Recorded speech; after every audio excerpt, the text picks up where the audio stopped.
Hello, folks. Back to GingerLion's modded Minecraft Let's Play. I believe I'm on episode 14 right now, and I've decided it's time for me to begin a little bit of farming. And the first thing that I'd really like to farm is ore berries because, well, I like ores. I have a collection of them in here, but I decided that for the moment I'm not particularly concerned about aluminum. Essence berries are a completely different beast in my opinion, and I think I'm only going to lay out 15 because, well, let me explain to you how oreberries work, and you'll probably understand better. When I plant an oreberry bush, it has to be planted in a dark neighborhood. When I plant it, it will eventually grow another bush on top of it, and another on top of that, which means that each one of these will end up being 3 tall. And to harvest them, I need a device called an autonomous activator.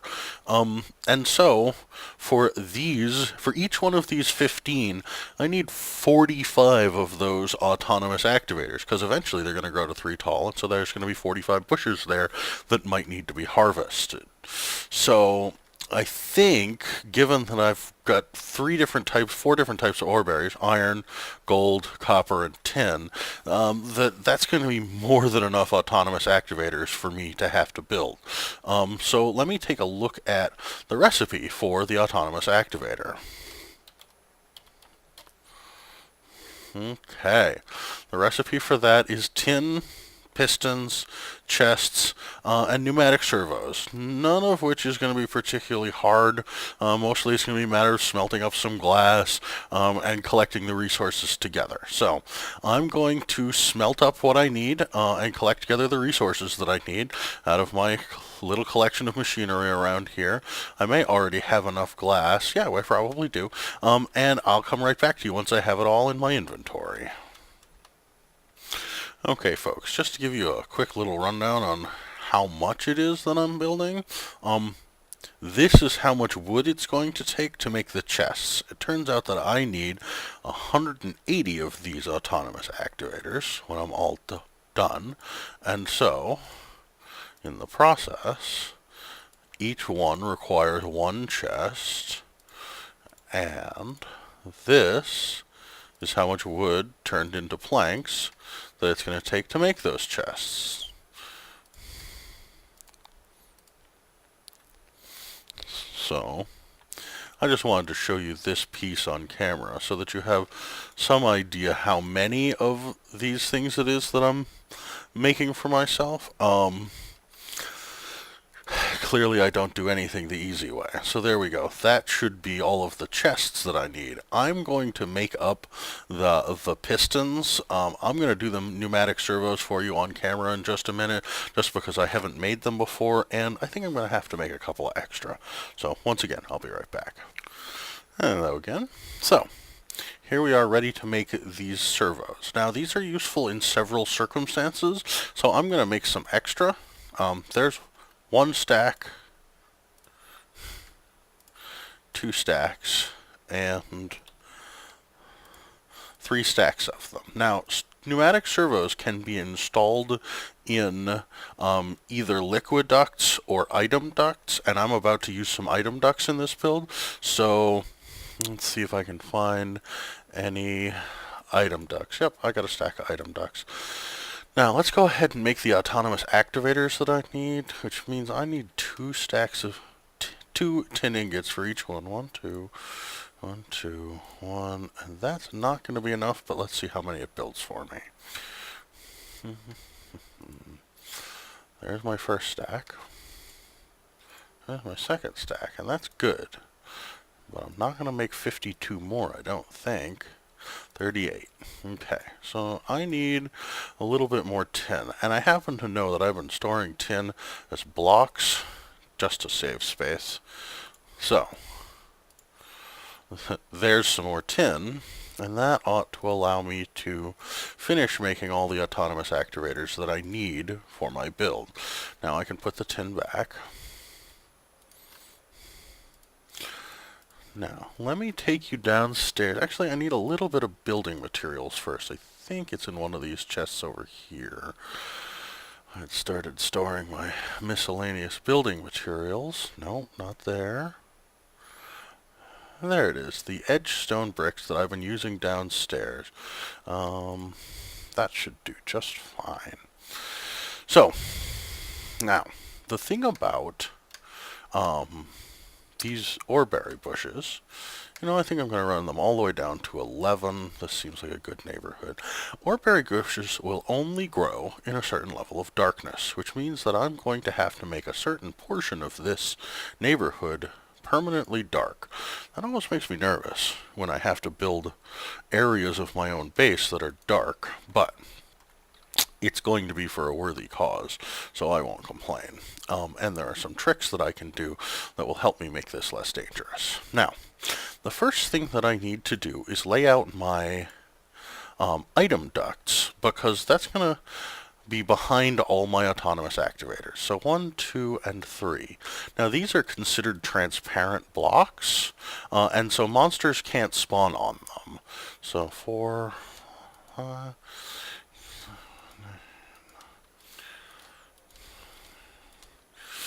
obviously, I did not bring enough item ducts. I'm going to go upstairs and make some more, folks. I'll be right back. Okay, so I came upstairs and built myself more than enough item ducts. Probably way too many, but that's fine.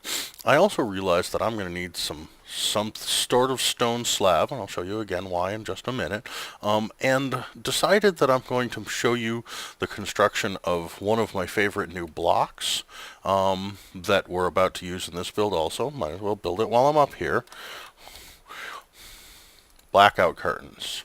Blackout curtains are made with a simple wool recipe like this. And I don't think that's going to be enough, so let me grab all the extra wool that I have. I'm clearly going to have to do a little bit more sheep shearing sometime soon. Let's see. What do I have? There's 12. And 12 more. Hopefully that'll be enough. So now, let's go downstairs and see what sort of craziness I'm making. So, this is going to be the extent of the layout for my farm. It's going to come horizontally this far. And I'm going to place an autonomous activator against each one of these item ducts. And basically what the autonomous activator does is it clicks. At the moment it right clicks, and I hope that that's right, otherwise I'm going to have to come and reconfigure every single one of these. And it does it as long as there's no redstone signal. That's its default configuration. And so what I hope that it will do is right click on each one of these berry bushes and extract any or berries that get produced. Now I'm going to have to change every single one of these settings back here, because I don't want those to go in, I want them to come out. And I think I'm going to have to apply some redstone signal here, because otherwise I'm going to have to install quite a lot of servos. Anyway, this is a complication for another little while, and I'll show you it once it's all done. But, so what the autonomous activators are going to do, clearly, is they're going to pick the bushes. And so, once the bushes are all placed and have grown, this will just continuously produce me a supply of of ore berries, which will be very nice. That's effectively a free supply of ore continuously being fed into my base, without having to go set up a mining machine somewhere. Now, the problem is, again, these oreberry bushes will only successfully plant and grow in pretty intense darkness. What that means is, most likely, the top of these autonomous activators are going to end up being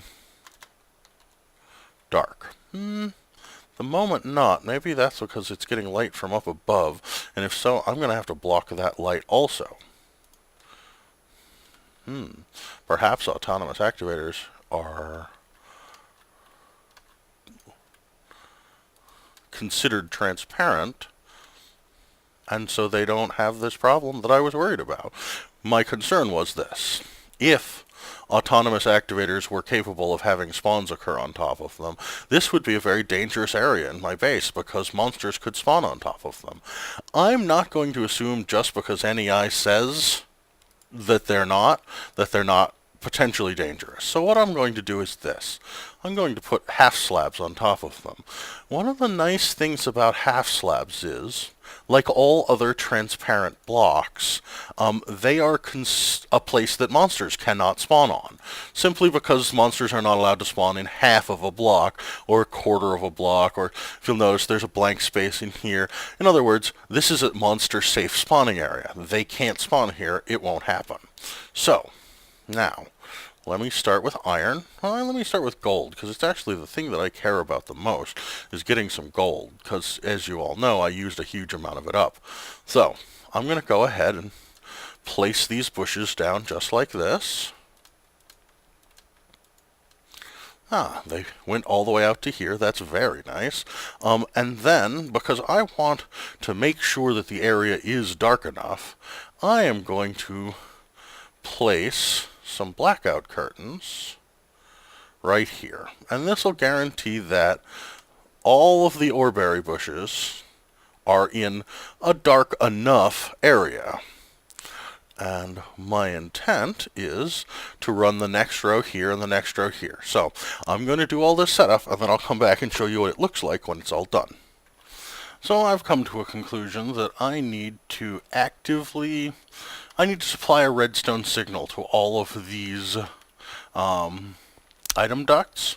And so to do that, I'm going to show you a block that, well, frankly, anyone who's ever played with wiring in Minecraft, redstone, will probably consider this to be one of the best additions to the game in a long time. So let me show you how to make red alloy wire. So let me start with, I'm going to need at least 3 stacks of redstone. That sounds like a good plan to start with. Basically, it's probably only going to need half a stack, but let's just grab a full stack of iron. So, what I'm making is red alloy wire, which is made out of red alloy ingots, which is made by red iron compound being smelted, and that's this recipe. So, I'm going to make 24 of those, and put back the iron that I didn't use, because I don't need my inventory any more cluttered than it is already, and head downstairs and toss these in one of my furnaces. Actually, no, this is just fine. One of these furnaces. Bang. Now, each one of these is going to be smelted up, but it's all going to be sent upstairs because it's being fed directly into my system, and the system has no idea where to put it, so it's going to put it in the default route upstairs, unless, there's a Project Red chest. I'll find out in just a moment. Let me go look. Default route. Not in there, not in there, not there. Didn't get sent to my ores collection.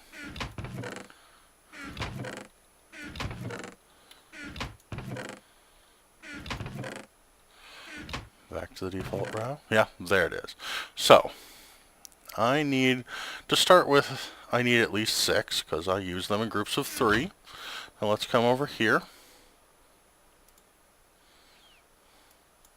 Not like that. Oh, it's very shaped. It has to be in the middle, it looks like. There is 24 wire. Now let me show you what it does. It is a redstone wire, activated just like any other redstone might be. Let me make myself grab one stick. I'm sure I have one of those around somewhere. I'm wrong. Let's see, I might even have a lever, which is a redstone torch will do just fine. So, if you apply a redstone signal, it activates along its entire length, just like you with redstone, except you can run it up walls, you can run it around corners, you can run it under edges, you can do all sorts of wonderful stuff with it.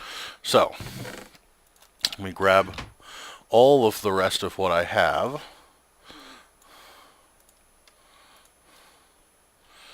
I'm going to need some more. There's 6. That'll make me 24 more. This will get me started, and I'll let the process continue upstairs. Back down to here. Also, I wanted to point out something. I realized that my magnum torch is right here, so I really don't have to worry so much about monsters spawning in this neighborhood. They're within the range of the magnum torch, so all should be well on that front. Now, I am going to test out whether or not this works. So I'm going to put a redstone torch right here and run red alloy wire along here. Now if I look, if you'll note that, let me see if I can get to a place where you can see it better. This is glowing. That is not. Why is that? That's because there's redstone wire there. If I put this here, that is glowing. Now let me make sure that it hasn't shut off the autonomous activator or anything. So there we are. This is my methodology for getting power to every single one of these item ducts, because now all the item ducts will be able to pull objects out of the autonomous activators. The advantage to that is that when it picks an ore, it will be able to send it down these item ducts to the only valid location listed here, this chest. So now all I got to do is wait until some of this grows up enough to produce some ore. So, I'm going to continue my build, adding, now that I've finished the gold, I still have iron, copper, and tin to set up, and I'll come back to you once I've got the entire thing built and you can see how it looks. Okay, here we are, folks. So, I use blackout curtains to cover over each entrance. I use slabs to cover over the top of the whole thing just so it'd be pretty. I actually don't have enough slabs quite yet to finish this, but I'm going to put some over that area too. Each area has some wiring that lights up each one of these item ducts so that they will pull out. And then inside each blackout area, as you'll see, there's all these bushes. And while I haven't yet received any from my tin, here are my iron and gold ore berries. They're already definitely beginning to process. So now it's just a matter of, because this was planted a good bit later, they haven't grown up enough yet to begin producing berries, but they will. And then at some point above that, they will grow up in height. And I won't have to come back in here and worry about them. And because this is all within range of my magnum torch, I don't have to worry about any monsters spawning in any of these little red areas. Otherwise, I would have to go and carefully put in half slabs or figure out other ways of solving these problems. So, anyway, there we are. That's completed. Now, I want to begin the process of converting these berries into something usable. Now, what are they usable for? Well, if you put 9 of them in a crafting grid, you get iron ingots. So, I think we're going to figure out which one of the various multi-crafting devices that I want to use, and we'll get this process going. So, I'll be right back once I've decided how we're going to handle that. Okay, so I now have ore berries of each type that have arrived in here perfectly in time for my process that I'm about to go through to do all of this assembly. So, what I've done is this. Right over here, I've made an opening that allows me to fit an item duct down here and connect to the rest of this system. And then I've made a shaft all the way up to my level 51 area. So let me go ahead and build up to there. And then the cyclical assemblers, which I used before to make the flooring for all these various levels, I have recycled them, made a couple of more because I I only had 2 and I needed 4 for this process. And then ran power over to them. So they are, if you'll notice, here I am in Area 51, and I've made myself a path for item ducts. Now, these aren't the fastest thing in the world. I could make much faster processes for transporting these ore berries, but I'm only going to be getting a couple of ore berries every minute, and I'm not going to be, rushing to get them here. So I feel like there's no reason for me to not take the quite reasonable time to have these flow through perfectly normal item ducts to where they're going. But I want to be kind of picky about when they get here, exactly what they do. So let me take my wrench. And this is why I made the extra servos. Let me show you how this works. You take if you try to click on these with a wrench, all you get are the standard changes. If you click on them with your right hand, what it says is a pneumatic servo must be installed for control. Well, let me go ahead and install a pneumatic servo then. There's a pneumatic servo in each one. And this one, I wish to whitelist iron ore berries. Okay. This one, I wish to whitelist gold. In here, let's whitelist copper. And finally here, we're going to whitelist tin. In other words, the only things that are allowed through these item ducts into these locations are those ore berries that I just asked for. Now, they're connected all the way down below, and because of the way item ducts work, they look for the closest place to attach. In other words, the closest place to all of these is currently this chest. Well, I'm about to change that, and what I'm going to do is this. I'm going to install a servo right here, and then I'm going to set this to ignore redstone, and finally I'm going to use my wrench to tell it that it needs to be in extract mode now. So what it's going to do is it's going to try to find a home for all of these ore berries, and because we just created one upstairs, it's going to succeed. So it's going to pull all of these ore berries out. And now that I have removed all those ore berries from the network, I am going to whack that and get my servo back. I'm going to destroy this treasure chest. And while I could link all this up front, I've already got a connection in the back, and so I don't see any specific reason for me not to utilize that and connect all these in the back, thus making it all look a little bit neater and cleaner. So, right here, we have a good place to connect for those. And since I see that I'm going to collect this ore, there's absolutely no reason for me to leave ore behind in the process. I mean, after all this work is really nothing more than saving me from having to go digging for more ore.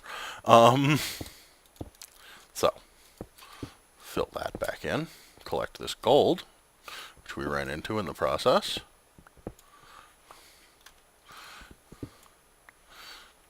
Man, it's getting dark. There we go.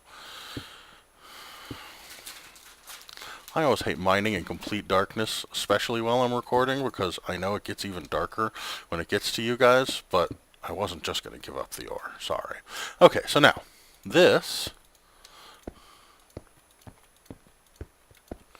connects our gold line.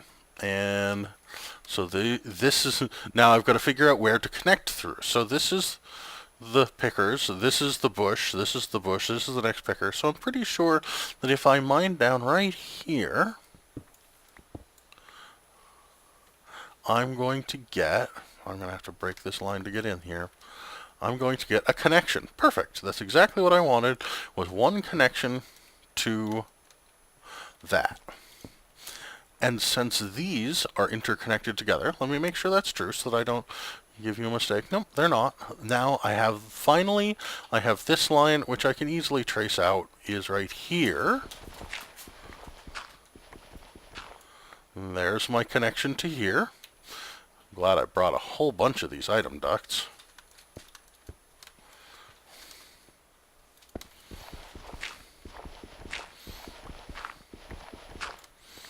There. I'm going to grab the shimmerite. There's no reason not to, again. There we are. And now all of these are connected nice and neat in the back. So I can take the opportunity to remove these extra item ducts from up front No need to have them cluttering up the walkways.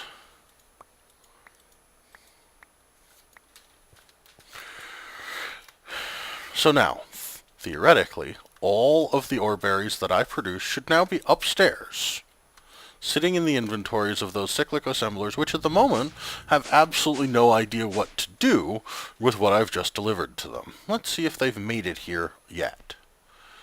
That one doesn't have any. Neither does that, nor that, nor that. So we're still waiting. Doesn't surprise me. It's a long distance for all of this to travel. I wish I had... Oh, I have one gold. So I'm going to use that gold. And once I figure out which one of these is set to gold. Let's see. This one is set for iron. This one is set for gold. So this is going to be our gold assembler. Now, remember that when we work with a blue schematic on these assemblers, we need to hit O and turn any eyes off. So, oh look, and there's the first gold ore berry to arrive. So I'm going to put this in the schematic, and I'm going to erase what's in there right now by telling it to take these gold ore berries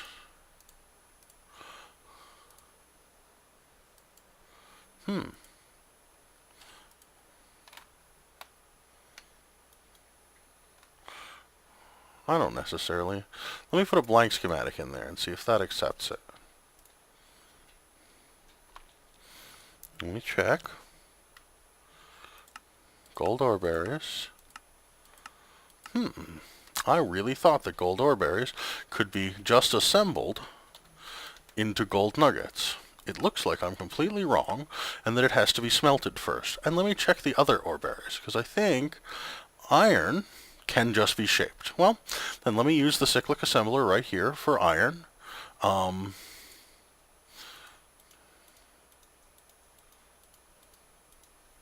There we are. There's an iron ingot, and it should immediately produce iron ingots. That makes me happy.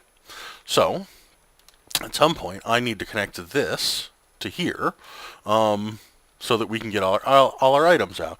But our gold ore berries are not going to work the way we wanted them to. Let me check copper. Copper can be, so let me take a schematic and put it in here, and tell this to make copper ingots, just like so. And it did. Very nice. And let me check for tin. Tin can be.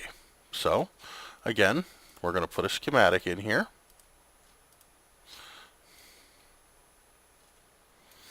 Tell tin to be automatically constructed, and it is. So our only oddball out is gold ore berries. Well, that's not too bad. So let me take a look at what you have to do to make gold ore berries into ore. Well, I can smelt it into gold nuggets and then assemble the gold nuggets. So I guess what I need is a redstone furnace. These are the sort of things that happen in the process of making a build. You find that one thing doesn't work exactly like you expect it to. Do I have another redstone furnace? I do. Perfect.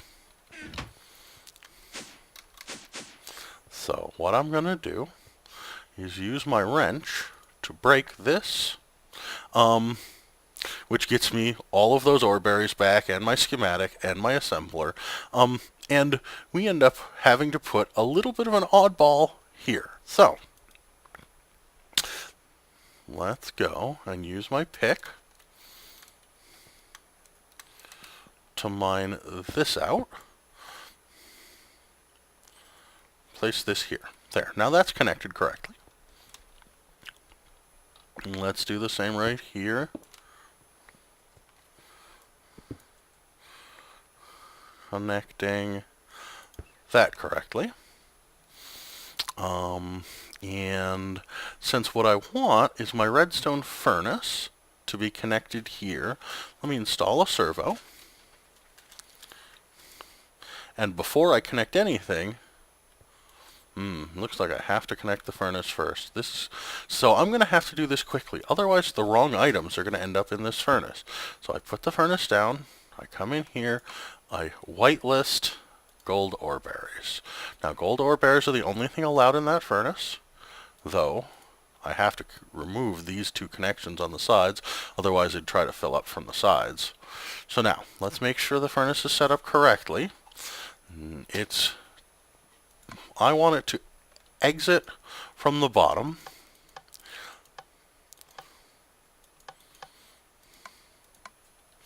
Now, if I'm correct, it should have that on the bottom, and on the top it should have absolutely nothing. Perfect, just like I want it to. And now I can take my cyclic assembly. Oh, and finally, I need to run power to that. Now, how am I going to do that? I guess I'm going to have to use a little bit more. Let me switch into bat form, and I'll show you what I'm going to do. It's not the most pretty. Could I make it more pretty? Am I capable of? Yes, I am. So here's what I'm going to do. I'm going to put in pneumatics here, and here, and here. Now, I'm going to place a servo here, and once again, I'm going to whitelist this to gold ore berries, and now I'm going to remove this from the back. Now it's not connected on the back, and I need to tell it to allow input from the top, but not from the back. And now it needs power, and I can connect power right there. Now it has power, it should be producing, smelting gold ore berries, just like I want it to. Let me push the rest of these gold ore berries in here so that it can do a whole bunch of work. Now, it's producing gold nuggets, and it has absolutely nowhere to put those gold nuggets at the moment, because I need to put the cyclic assembler back in here. I need to tell this cyclic assembler that its inputs come from the top, and when I'm ready, its outputs are going to come out the bottom. I need to give it a schematic and tell it, when you have gold nuggets in you, I would like you to turn them into gold ingots. Check mark. Bing, gold ingots. So now, let me look here. Iron ingots, gold ingots, copper ingots, and tin ingots. As you can see, all of the processes are now operating just like they're supposed to. Theoretically, they will be receiving all of their ore from down below because they did come up that way initially. So now I trust that that works. The final thing for this build, back into lion form, I now have all of my item ducts handled, so I can put my item ducts away. I have all of my power handled, I can put that away. I need no more chests or cobblestone. Iron and gold ore can all go away. All this stuff is unnecessary. Nice to put it all back and let the system sort it, not have to do it myself. The final thing that I need is probably some stone transport pipe and some basic logistics pipes. So, down to here.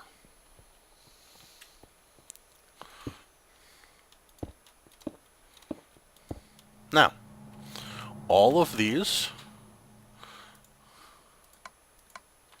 are finally connected to my logistics system. So they output into the logistics system, and everything is immediately sped on its way to wherever it's supposed to be stored in my logistics sorting system. I like that build. That means that from now on, I have a good, usable pneumatic line to move any items that I want from any of the lower floors up here. I might have to be careful about my use of servos to make sure that items only go where they're supposed to go when they get up here, but I usually do that anyway. And now I have a process for automatically producing myself ores of the four most useful to me bushes. Let me just take a look. Yep, you see in there that a whole bunch of them have grown. None have grown tall yet, and that would be nice because that'll increase my production rate. But at least I now have a process for getting myself ores. There you go, folks. There's my first automation of a planting I believe that in my next episodes I will be working on more plants, probably starting with trees and food production, and working my way towards things like rubber and plastic. So I will see you guys next time. Have a good one.